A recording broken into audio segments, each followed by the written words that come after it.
18 সাল থেকে আমাদের উপরে প্রচুর অত্যাচার চলে। আমার দাদাকে মারধর এবং ঘর ছাড়া করে দেয় এবং লুটপাট। যখন তখন মিন্টু, মাফিজুল ওরা অস্ত্র দেখাতো, দেখিয়ে আমাদের কাছ থেকে বলতো পয়সা দে, না হলে মারবো, ধরবো, বিভিন্ন রকম করতো। আর গিয়ার নেতৃত্বে, গিয়া সাবুদ্দিনের নেতৃত্বে এগুলো হতো। আর প্রতিদিন সন্ধেবেলা হলেই মেয়েদের উপরে প্রতিটা ঘরে অত্যাচার করতো। আজকে ওর ঘরে, পরশুদিন ওর ঘরে, তারপর দিন আরেকটা মেয়ের ঘরে, এইভাবে অত্যাচার চালিয়েছে এবং যত দুর্নীতি করে গেছে এবং পয়সা লুটপাট। প্রতিদিন বন্দুক দেখাতো, ওদের কাছে আগ্নেয় অস্ত্র আছে, যেমন বাবু, মুক্তার, মিন্টু খাঁ, আচ্ছা মাফিজুল খাঁ, ওদের কাছে আগ্নেয় অস্ত্র আছে। ওরা এইভাবে রাজ করতো শ্যামবাজারে। আরে এগুলো সব গিয়া সাবুদ্দিনের লোক, তৃণমূলের লোক। এরা বিভিন্ন রকম অত্যাচার করতো। আর ওরা তোলাবাজির কোনো শেষ নাই।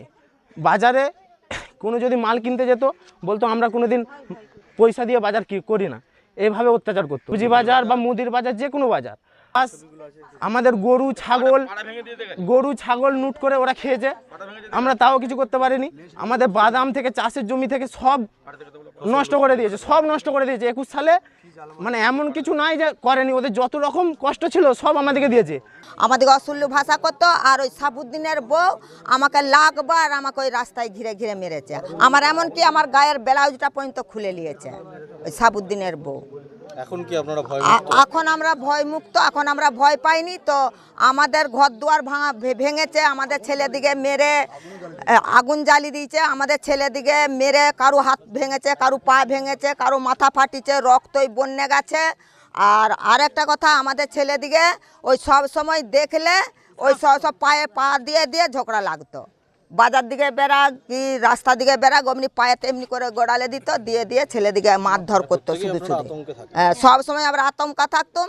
আর রাতের বেলা আমরা 1টা-1:30টা পর্যন্ত জেগে থাকতাম। থেকে যখন এবারে নিশভোগ রাতে পাড়ায় এসে এত বড় ছড়া গলাতো ঘর দিকে, এত বড়। আমার ঘরে এত বড় ছড়া গলিয়ে শিকল কাটছে। ঘর দুয়ারগুলো ভেঙেছে। একটু দেখে এসবেন চলো ঘর দুয়ারগুলোর কি অবস্থা। আমরা খেটে খাওয়া মানুষ, আমরা কোথায় কি পাবো? আমাদের খাটলে গামছাটি কাঁধে নিলে, ছেলেরা ফাঁকে বেড়ালে তবে আনলে তবে আমাদের হাঁড়ি চলে। আমাদেরকে কিছুই দেয়নি। আমাদের সব মাটির ঘরেতেই রয়েছি। ঘর থেকে টাকা দিতে হয়েছে, দিয়ে তবে ছেলেদিকে ঘর সান করাতে হয়েছে। কত টাকা করে দিতে হয়েছে? 50,000, কারো কাছে 1 লাখ, কারো কাছে 60,000, কারো কাছে 20,000, এরকম করে ওরা কেস ওইটা তৃণমূলের লোক। প্রধান গিয়া সাবুদ্দিন, আরও রয়েছে খোকা, মিন্টে। আমাদের আমি বেরোতে পারছি, আমরা সব কিছুই। আর ভয়টা এতটা নেই না, ভয় মুক্ত হয়েছি। ভোট দিতে যাচ্ছি, বলছে আজকের দিনে তুমি ভগবান, আজের দিনে ভগবান। আমি বলছি তাহলে আজের দিনে যদি ভগবান, তাহলে কালকে কি? কালকে তাহলে আমরা কি কুত্তা নাকি? তাহলে আমরা কুত্তা? আজকে ভোটটা দেবো, কালকে কুত্তার মতো হবো। তাহলে ভোটটা দিয়ে কি আমার লাভটা রয়েছে? তাহলে তোমরা ভোটটা চাইছো, ভোটটা কোথার থেকে পাবে? ভোটটা দিলে তবে তো পাবে তোমরা। আজকের দিনে ভগবান, কালকের দিনে তোমরা কুত্তা। যাও, চুপবে যাও। আমি গিয়াসউদ্দিন খান। আমার নামে যে অভিযোগ উঠছে এবং আমার বাড়িতে যে আগামীকাল যে পোস্টার ফেলেছে, দুর্নীতি করেছি এবং লোককে মারধর করেছি, সে অভিযোগ এটা মিথ্যা। কারণ আমি 5 বছর যে প্রধান ছিলাম, আমি জনগণকে সঙ্গে নিয়ে জনগণের উন্নয়নমূলক কাজের সঙ্গে সামিল ছিলাম এবং জনগণের উপকার করেছি। জনগণকে সঙ্গে নিয়ে জনগণের পাশে থেকেছি, উন্নয়নমূলক কাজ করেছি।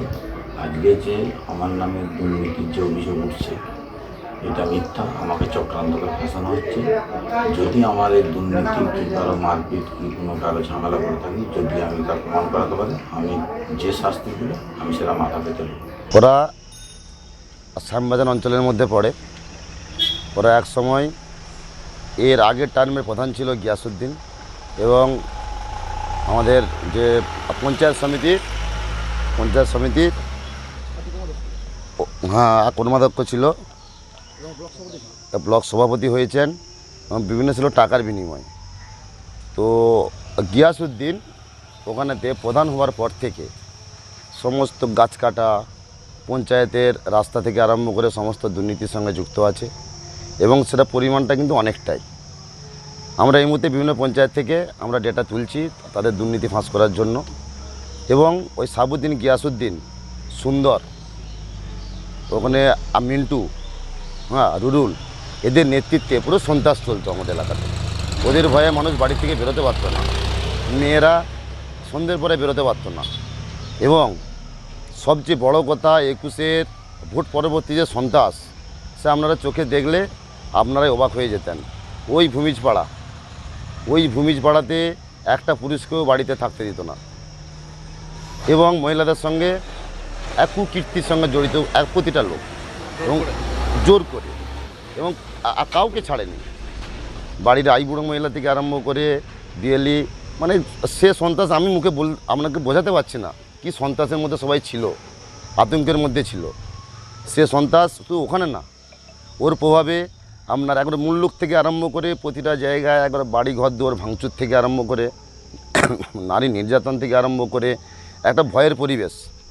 ওদের নেতৃত্বেই মামুদপুরে একটা মার্ডার হয়েছিল, সেখানে এমন একটা সন্ত্রাস তৈরি করেছিল, সে সন্ত্রাসের মানে ভাষা দিয়ে আপনাদেরকে বোঝাতে পারবো না আমি কী জায়গায় ছিল।